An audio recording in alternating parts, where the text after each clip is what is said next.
તારીખ 7મી સપ્ટેમ્બર 2024ના રોજથી શરૂ થયેલ ગણેશ ઉત્સવ અનુસંધાને વડોદરા શહેરમાં કાયદોની વ્યવસ્થા જળવાઈ રહે અને વડોદરા શહેરના નાગરિકોમાં સલામતી અને શાંતિ અંગે આત્મવિશ્વાસ કેળવાય અને શહેરના નાગરિકો શાંતિ અને ઉત્સાહપૂર્વક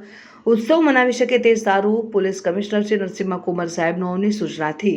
વડોદરા શહેરના તમામ પોલીસ સ્ટેશનોના ફૂટ પેટ્રોલિંગ રાખવાનું આયોજન કરાયું હતું અને વિસર્જન સમયે જે તે વિસ્તારમાં જે રૂટ ઉપરથી રેલીઓ નીકળનાર હોય તેવા રૂટમાં આવેલ મકાનો મોટી બિલ્ડિંગના તાબાઓ ચેક કરવાની કાર્યવાહી હાથ ધરવામાં આવેલ છે। આ ઉપરાંત શહેરના સંવેદનશીલ અને અતિ સંવેદનશીલ પોલીસ સ્ટેશન જેમાં સિટીવાડી, પાણી ગેટ અને કારેલીબાગ, કુંભારવાડા વગેરે કોઈ અનિચ્છનીય બનાવ ન બને તે માટે તકેદારીના ભાગરૂપે સમગ્ર વિસ્તારમાં ફૂટ પેટ્રોલિંગ કરીને કોમી માનસ ધરાવતા વ્યક્તિઓ,